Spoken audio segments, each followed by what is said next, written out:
பண்ணு நல்லா இருக்குதே. ஓ, இன்னொரு பண்ணு இருக்குதா அக்காக்கு வாங்குது. அதே எடுத்து சாப்பிடலாம். பார்க்கும்போது பார்த்துப்போம். வயிறு வேற பசிக்குதே. அம்மா பண்ணு வாங்கி வச்சிருக்கேன்னு சொன்னாங்களே, தேடுவோம். ஐயோ காணுமே. கண்டிப்பா இது அவனுடைய வேலையா தான் இருக்கும். டே, என்னுடைய பண்ணங்கடா அம்மா வாங்கிட்டு வந்தாங்களே.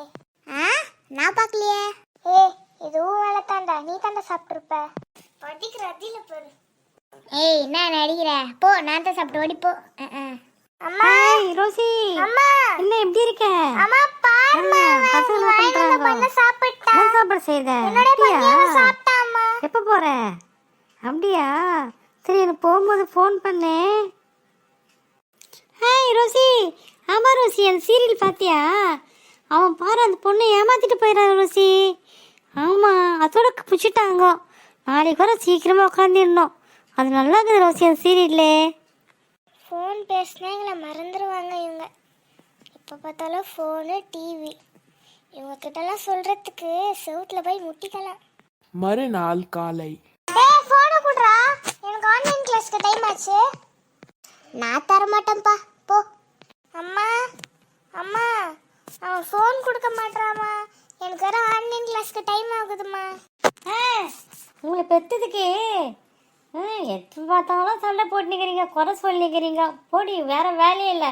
எல்லா வேலையும் நான் தான் செய்து நிற்கிறேங்க. இவங்க கையில் சொல்லி ஒரு பிரயோஜனமும் இல்லை. பூஜாக்கா, பூஜாக்கா. ரூபி வந்துட்டியா? அது வர ரூபி. கொஞ்சம் ரெடி, கொஞ்சம் வெயிட் பண்ணு, நான் ரெடி ஆகிட்டு வந்துடுறேன். ஏன் ஆட்ரியா நான் சோகமாக இருக்கேன்? ஆண்டி, அம்மா என்கிட்ட பேசவே மாட்றாங்க ஆண்டி. அவங்களாம் இப்போ என்கிட்ட பேசுதே இல்லை ஆண்டி. அவங்க எப்போ பார்த்தாலும் ஃபோன் பேசுகிறாங்க, இல்லைன்னா டிவி பார்க்குறாங்க ஆண்டி. தம்பி கூட என் பேச்சை கேட்க மாட்டேறான் ஆண்டி. அவன் சும்மா தான் நடிக்கிறான் ஆண்டி. எனக்கு ரொம்ப கஷ்டமாக இருக்கு ஆண்டி. நீ கவலைப்படாத அட்ரியானா. நீ எப்பவுமே ஜபம் பண்ணு, ஏசப்பா கண்டிப்பாக எல்லாத்தையும் மாற்றுவார். ரொம்ப தேங்க்ஸ் ஆண்டி. பூஜா அக்கா, எனக்கா அட்ரியானா ரொம்ப சோகமாக இருக்கா? ஆமாண்டி, அவள் கொஞ்ச நாள் அப்படி தான் இருக்கா. அவள் அக்கா, நான் அவகிட்ட பேசினேன் அக்கா. அட்ரினா ரொம்ப தனிமையாக இருக்கிற மாதிரி தோணுதாக்கா. யாருமே அவகிட்ட பேசுறதில்ல, அன்பு காட்டுறது இல்லையா அக்கா? அக்கா, பைபிள் சொல்லுது, பிள்ளையை நடக்க வேண்டிய வழியிலேயே நடத்து, அவன் முதிர் வயதிலையும் அதை விடாதிருப்பான். அக்கா, சின்ன வயசுலேயே நம்ம பிள்ளைங்களை ஒழுங்காக நடத்தணும்க்கா. நம்மளுக்கு என்னதான் வேலை இருந்தாலும் பிள்ளைங்க கிட்ட கொஞ்சம் டைம் ஸ்பெண்ட் பண்ணணும் அக்கா. அவங்க எப்பவுமே உங்கள் அன்பு எதிர்பார்ப்பாங்க அக்கா. இல்லாட்டி அவங்க மைண்டு வேற எங்கன்னா போயிடும்க்கா.